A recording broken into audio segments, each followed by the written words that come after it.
Barbara Payton, born Barbara Lee Redfield, was an American film actress best known for her stormy social life and battles with alcoholism and drug addiction. Her life has been the subject of several books, including Kiss Tomorrow Goodbye, the Barbara Payton story from 2007 by John O'Dowd. In her brief life, she habitually married. As Payton was growing into maturity, her good looks were blossoming, which garnered her attention. This type of attention was valued, even encouraged by her mother. She was known as a lively girl, willing to please, and she learned early in life that she had a potent effect on the opposite sex. Payton first gained notice in the 1949 film noir Trapped, co-starring Lloyd Bridges. In 1950, she was given the opportunity to make a screen test for John Huston's production of the forthcoming MGM crime drama, The Asphalt Jungle. The part of the sultry mistress of a mob-connected lawyer went to Marilyn Monroe. Kiss Tomorrow Goodbye was the high point in Payton's career. Her screen appearances opposite Gary Cooper in Dallas in 1950 and Gregory Peck in Only the Valiant in 1951, both westerns, were lackluster productions that did little to highlight her skills as an actress. Payton's career decline began with the 1951 low-budget horror film Bride of the Gorilla, co-starring Raymond Burr. In addition to her first two marriages and affairs with Howard Hughes, Bob Hope, Woody Strode, Guy Madison, George Raft, John Ireland, Steve Cochran, and Texas oil man Bob Neal, Payton was married 2 more times.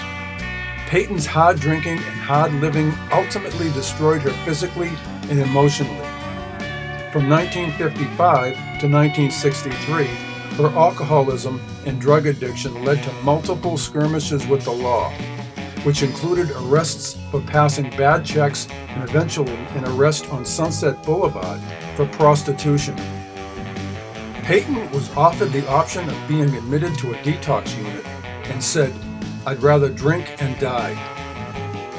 Following her brief hospitalization, Payton was driven by a county social worker to her parents' home in San Diego. She told her family's neighbor, "I never wanted to be with them. I never wanted to see them again. But here I am. And I got all the booze I want." Her parents were both heavy drinkers and engaged with Payton in unabated drinking binges. In 1963, Payton was paid $1,000 for her autobiography.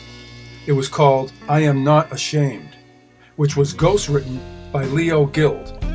The memoir was reissued in 2016 by Spurl Editions. The book originally included unflattering photographs of Payton and admissions that she had been forced to sleep on bus benches and suffered regular beatings as a prostitute. That year, she won a bit part in the Western comedy film Four for Texas, which was her last acting role. In 1967, Payton was ill and seeking refuge from her turbulent circumstances when she moved to San Diego to live with her parents. On May 8th, she died at her parents' home of heart and liver failure at the age of 39. Payton was cremated and her ashes interred at Cypress View Mausoleum and Crematory in San Diego. Her parents, who suffered from alcoholism, would die a few years later. So thanks for watching, and I hope you enjoyed this video. Don't forget to check out this new playlist series from classic film recordings from the vault.